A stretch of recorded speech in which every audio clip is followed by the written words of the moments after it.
അത് എന്തിനാണ് ഞാൻ പറഞ്ഞുതരാം. എഴുതിയിരിക്കുന്ന നല്ല ക്ലിയർ ആയിട്ട് എഴുതിയിട്ടുണ്ട്. അത് മാത്രമല്ല, അവരിവിടെ വന്ന് എഴുതി കഴിഞ്ഞാൽ ചോദിക്കുക, പഠിക്കുക, എഴുതുക, അങ്ങനെ ഒരു കുട്ടി അങ്ങനെ. ആ കുട്ടിക്ക് വേറെ സംസാരമൊന്നുമില്ല. എപ്പോഴും ആ കാര്യങ്ങൾ കഴിക്കുക, ശ്രമിക്കുക, വീണ്ടും എഴുതുക. സമയം ഉണ്ടെങ്കിൽ അടുത്തതും കൂടി പറയാനുള്ള, അടുത്തതും കൂടി പഠിക്കാനുള്ള ശ്രമം നടത്തും.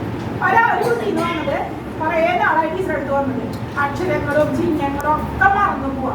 അവങ്ങനെ ബൈഹാർട്ട് പഠിച്ചിട്ട് എഴുതാം. അതായത് ഇപ്പോൾ യാ രാ ലാ ഭാഷ എന്നൊക്കെ നമ്മൾ എഴുതിച്ചു കഴിഞ്ഞാൽ ഓർഡർ അനുസരിച്ച് അങ്ങനെ എഴുതി വയ്ക്കും. പക്ഷെ അതിൽ യാ ഏതാണെന്നറിയില്ല, രാ ഏതാണെന്നറിയില്ല, അക്ഷരം ഏതാണ്. നല്ല വിഷമമായിരുന്നു ആദ്യമൊക്കെ. ടീച്ചർ അത് അങ്ങനെ പറ്റില്ല എന്ന് പറഞ്ഞ് അവരുടെ പാരൻസിനോടൊക്കെ പറഞ്ഞ് ബൈഹാർട്ട് പഠിക്കാനേ പറ്റില്ല, മനസ്സിലാക്കി പഠിക്കുന്നത്. ഇന്ന് നാളെ അവന് പഠിച്ചു പോകേണ്ട കാര്യങ്ങൾ ടീച്ചർ ഇങ്ങനെ എഴുതി കൊടുത്തിട്ട് നന്നായി ആലോചിച്ച് കുറച്ച് നേരം ആലോചിച്ചിട്ട് എഴുതാൻ പറ്റും.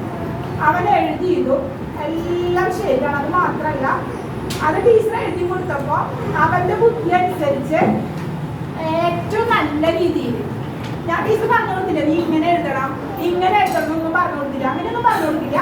അവൻ്റെ ഇഷ്ടത്തിന് അവൻ്റെ ഒരു രീതിക്കനുസരിച്ച് എഴുതണം. അവൻ വളരെ ഭംഗിയായിട്ട് എഴുതിയത്. ആ രണ്ടുപേരെ ഞാൻ വിളിക്കട്ടെ. ആരാ നിങ്ങൾക്ക് അറിയാൻ ആഗ്രഹമുണ്ടോ? എത്ര പേർക്ക് അറിയാൻ ആഗ്രഹമുണ്ട്? എന്നിട്ട് പറയണം നിങ്ങൾ ബുക്കൊക്കെ കാണിച്ചിരുന്നത് ശരിയാണ്. ഇങ്ങനെ ഓരോ ദിവസവും ഒരാളെ ഞാൻ കണ്ടുപിടിച്ചു. ഈ സെക്ഷനിൽ ജിൻസി ടീച്ചർ ഒരാളെ കണ്ടുപിടിച്ചു വന്നു. ഇതിങ്ങനെ ഓരോ ദിവസവും ഒരാഴ്ചയിൽ ഒരു ദിവസം അങ്ങനെ നോക്കി അവർക്ക് സമ്മാനമുണ്ട്. ഇനി അടുത്ത ദിവസം അടുത്ത ദിവസം അക്ഷര ടീച്ചർ ഇവിടെ രണ്ടുപേരെ ഈ സെക്ഷനിൽ നിന്ന് രണ്ടുപേരെ പറയും. അവർക്കായിരിക്കും നാളെ സമ്മാനം കിട്ടുക. അത് എങ്ങനെയാ അവരിയ്ക്കുന്ന രീതി, സംസാരിക്കുന്ന രീതി എല്ലാം നോക്കിയിട്ട് കൊടുക്കുക. അല്ലാണ്ട് വെറുതെ സമ്മാനമായിട്ട് കൊടുക്കല്ല. നമുക്ക് പഠിപ്പ് മാത്രമല്ല എല്ലാ കാര്യങ്ങളും നീറ്റാവണം. അങ്ങനെയാണ് സമ്മാനം കൊടുക്കുക. അവരെ വിളിക്കട്ടെ? കൈയടിക്കോ? ഉറപ്പായിട്ടോ? നിങ്ങൾക്ക് സന്തോഷമായിട്ട് അതുപോലെ നിങ്ങളാവാൻ ശ്രമിക്കും. അതുപോലെയല്ല, നിങ്ങളുടെ രീതിക്കനുസരിച്ച് നിങ്ങളാവാൻ ശ്രമിക്കോ? അപ്പൊ ഫസ്റ്റ് ആരെ വിളിക്കണ്ടേ? അതായത് കറക്റ്റായിട്ട് വേഗം പഠിച്ച അന്നത്തെ ഹോംവർക്കൊക്കെ തീർത്ത് നല്ല മിടുക്കിയായിട്ട് പോണ ആളെ, അതുപോലെ തന്നെ കുറേ സമയമെടുത്ത് ക്ലിയർ ആയ ആള്, രണ്ടുപേരെ ഉള്ളത്. അതിൽ ആരാണ് ആദ്യം വിളിക്കണ്ടേ?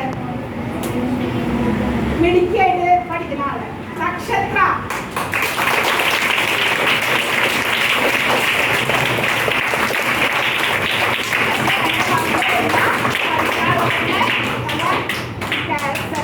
പഠിച്ച് ആ സമയം കൊണ്ടൊക്കെ എഴുതി പഠിച്ച് നല്ല മിടുക്കിയായിട്ട് പഠിക്കും.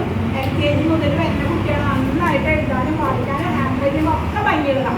അടുത്ത ആളെ വിളിക്കട്ടെ? ആളെ നിങ്ങൾക്ക് അറിയാൻ വഴിയില്ല, കാരണം ഇങ്ങോട്ടുള്ള ടീച്ചറുടെ ട്യൂഷൻ ക്ലാസ്സിൽ ഇങ്ങോട്ട് താൽക്കാലികമായിട്ട് വന്നിട്ടുള്ളതാണ്. ഈ വെക്കേഷൻ ക്ലാസ്സിലുണ്ടോ? വിളിക്കട്ടെ? അദ്വൈ.